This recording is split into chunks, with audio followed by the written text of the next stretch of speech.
All right, welcome back to Lost for Words with Lori. It is, what day is it? It's Wednesday. Wednesday. Hump day! Right? I love that commercial and I love those damn camels. But it is Wednesday, the 13th of April.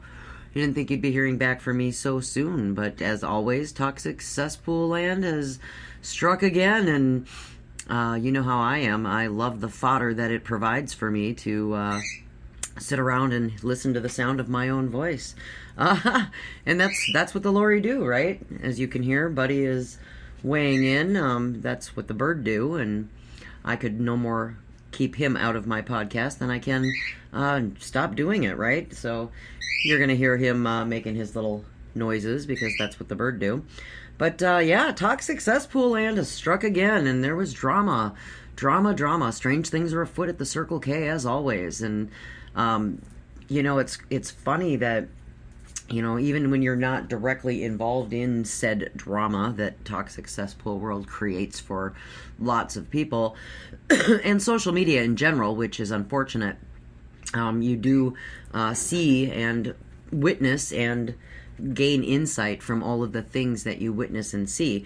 Today I want to talk about conflict resolution and some of the things that I guess the wisdom and the things that I've learned, really hardcore lessons, especially in the last couple of months, about things and conflict resolution, especially in social media and in toxic cesspool land, because, you know, I've noticed some very interesting things about the way people resolve conflicts, and it's become especially clear, some of these lessons over the last few months, now that, you know, I'm working on, you know, my path, my journey, and some of the things that have been going on in my first world, with my grief journey and with my loss, and also with some of the drama that's been going on in toxic cesspool land since, you know, Toby died, and some of the other drama in YouTube world, and in some of the other social media communities that I'm, you know, peripherally involved in, but not, you know, immersed in, so to speak, like I am in this specific YouTube community.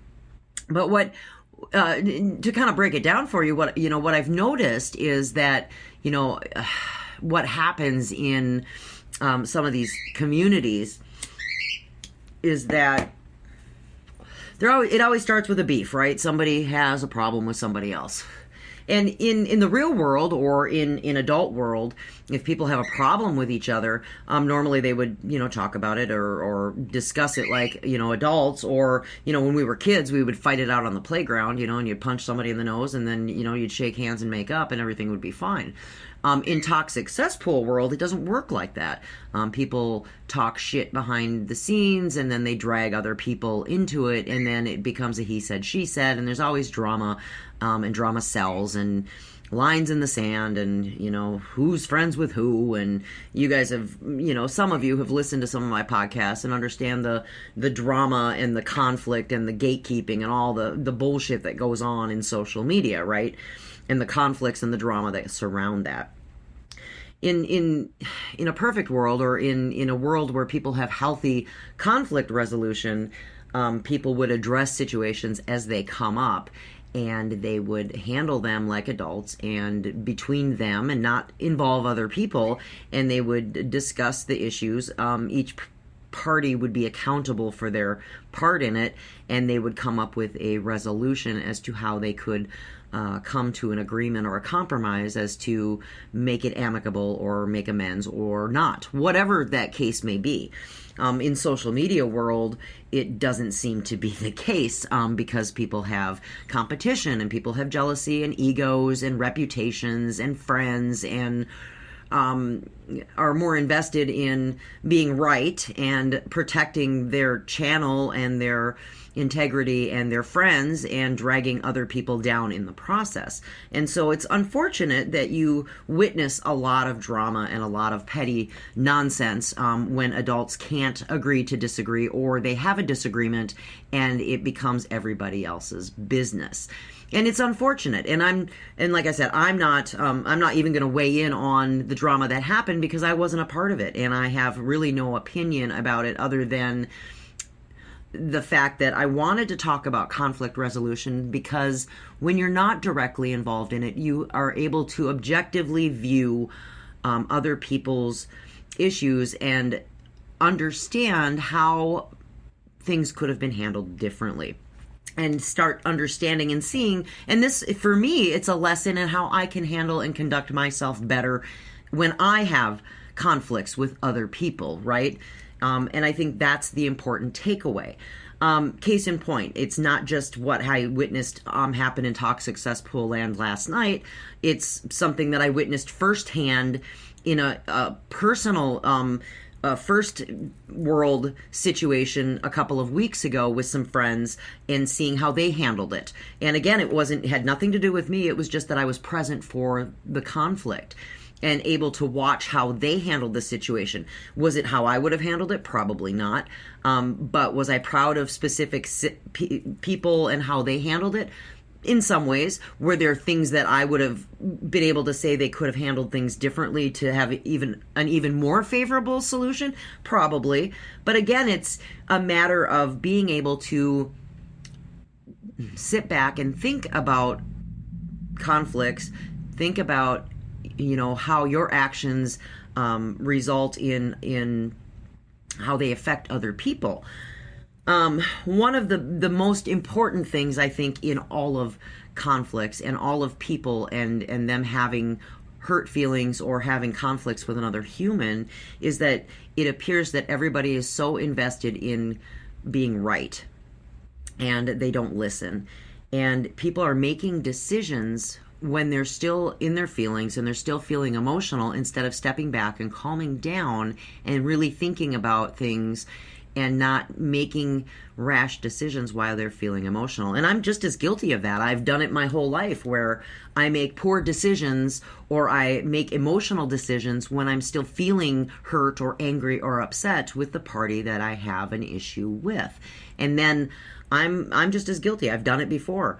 One of my best friends now and I had a very huge disagreement, and I went after him with full force and said a lot of hurtful things that I wish I could have taken back, because I wasn't invested in listening. I was invested in defending my point and being angry and not listening to his viewpoint or his side. And once I was able to calm down and be rational and objective to hear their side, I realized I was wrong, and I had to apologize. And that sucks. It sucks to have to apologize and say I was an asshole. But right is right, and you have to do that. Had I just stepped back and not got emotional and calmed down for 24 hours, and rethought my place and tried to be a little more calm and rational about it, I don't think I would have been so quick to judge and react the way that I did. And so a lot of times when I'm really upset about something, I try to take a day to sleep on it. That's what I tell a lot of people. I'm not making any decisions until I sleep on it, and I'm not going to react or do anything stupid until I have some time to calm down, because I remember how much I hated feeling like an asshole and having to go apologize for being a dickhead to somebody and not knowing whether they were going to accept my apology. Because you say hateful things and you can't take them back.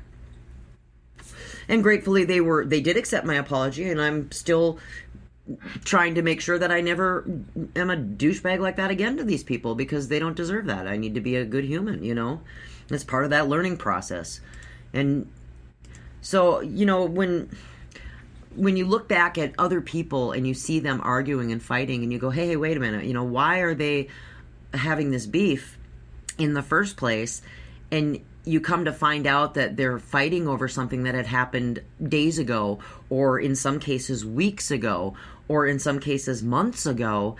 And my thought process is that people are holding grudges for shit and calling people out on stuff when they never address the issue when it happened.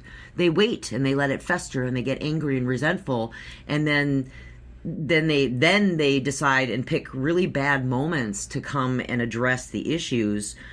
And of course, who's not going to get defensive about that and clap back? And so it causes a whole bunch of drama, and of course then all your friends have to get involved, and then it draws lines in the sand, and then people start getting defensive and hurtful to defend their friends, and then people start slinging each other through the mud, and that's unnecessary. And one of the things that I've learned, and I learned this in my relationship with Toby, and I've learned this with my toxic family dynamic, and I've learned this with people that I'm friends with, is that if somebody offends me in the moment, I call them out on their shit right then and there. And if they disagree at that moment and we're getting heated, then you walk away and say, let's readdress this another time. But I don't just pretend like everything's fine and ignore it, and then a week later start treating them like an asshole because they offended me a week prior. I mean, that's kind of like a double jeopardy situation. And it doesn't work in your marriage. It doesn't work with your family. You know, if you're upset with somebody, address that shit right away. And if you're real hot about it, walk away from the situation and say, you really hurt my feelings and I need a day to think about this, but I want to have a discussion with you. Hold them accountable right then and there so they know that there's something up and that it needs to be addressed. And make your expectations, your boundaries really clear. This stays between us. We're not getting our friends involved. We're not getting our family involved. We're not, whatever that case may be. And if you do, then we're done. But in social media, it's really important that you resolve your conflicts in private and you don't drag other people through the mud and drag all your bullshit, your private bullshit, and make it public. We've all learned that lesson pretty hardcore. Me personally, me and my first world friends personally have learned that lesson hardcore in the last 6 months. That the more people you start talking shit about and the more people that are involved in your personal business, the more drama and problems you're going to have. And I laid that foundation for everybody back, 5 months ago when Toby died. You got beef with somebody, you take it up with them. I don't want to hear about it. And dragging my friends through the mud if you've got a problem with me is really a lost cause, because your problem is with me, not with them. And yeah, I've had to apologize to some people for laughing at some jokes that were thrown, the juice boxes that were thrown in their direction, because, I did. And I have to own that too. And a lot of that is you do side with your friends and you do feel bad when your friends are hurt. But the best thing that you can do is just listen to what they have to say, step back from that situation and advise them that your problem is with this other person. And if you did them wrong, then you need to own that and fix it with them and stay out of that business. I mean, there's something to be said about loyalty toward your friends. Yes, absolutely. And there's a fine line to walk about being a good friend and support your friends. But at the end of the day, even if you have good friends, your friends are going to make mistakes too. But you can't fight all of your friends' battles. They still have to take care of their own business. They still have to be accountable for their own shit, just like you do. And, standing around in the middle of a social media platform when these people aren't your real friends in your first world, and taking everything that they do for face value, regardless of what that is, and jeopardizing your own integrity and your own moral social value, and getting yourself dragged through the mud because of that, is really unnecessary. Let people fight their own battles. Let them establish their own boundaries, their own expectations, and take care of their own business. And you need to do the same thing. And let people who have conflicts resolve them like adults and learn their lessons, because that's the only way we're going to learn. And watching people resolve them like adults. And like I said, I've watched a lot of people in the last 6 months. Well, 8 months probably, prior to Toby passing and even after. I've seen a lot of shit go down, a lot of shit starting, a lot of drama, and a lot of things that some were necessary and some were pretty unnecessary. And I've seen a lot of people quarrel over some of the really stupidest of reasons. And they could have been resolved with a simple phone call or with a simple private conversation of, hey, let's clarify what that meant. And it all comes down to basic, open, transparent communication and boundaries. And it seems like a lot of people are more interested in, again, saving face, not being transparent, not owning their shit. They just want to blame everybody else for things that that they're doing. And if you make a mistake, why, again, I'm going to go back to previous podcasts. If you make a mistake, why is it so wrong to admit that you did? Or that you may have handled something poorly, or that you might not have done something the right way, and own that and say, I'm sorry, I won't do it again. But nobody wants to do that. They just want to point fingers, blame, cause problems, cause drama and bullshit. If somebody acts a certain way towards you, call them out on their shit. Are you having a bad day? Because if you are, you're acting like an asshole. And have them own it right then and there. Don't wait 5 days and then cause drama on somebody else's platform because you're upset with their behavior. And if somebody says, hey, we need to talk about something in private and I'm available at this time, if you don't get their attention on your time schedule, then you don't have every right to go and blast them all over social media because you didn't get your way. That's childish too. And then it creates more drama. And then not expect somebody else to respond to that? I mean, I just think that all the parties in all of these things, they handle things so poorly and then don't expect anybody to retaliate. And then everybody wants to know what's going on. It's nobody's fucking business. And it's sad because people aren't resolving their conflicts like adults. They're sitting around. It's playground mentality all over again. Juice box thrown. Everybody's dodging juice boxes in the fucking playpen again in the sandbox. And then people start scurrying around going, oh, so-and-so said this and so said that and I got proof and blah, blah. I don't give a fuck who has proof. Stop treating each other like assholes. If you don't like somebody and you got an issue with their behavior, call them out on it in real time and hold them accountable.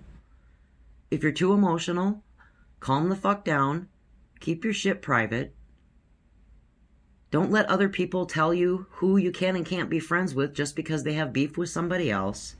And learn to resolve your conflicts and own your own behavior. I'm not perfect. I'm not trying to say I'm perfect.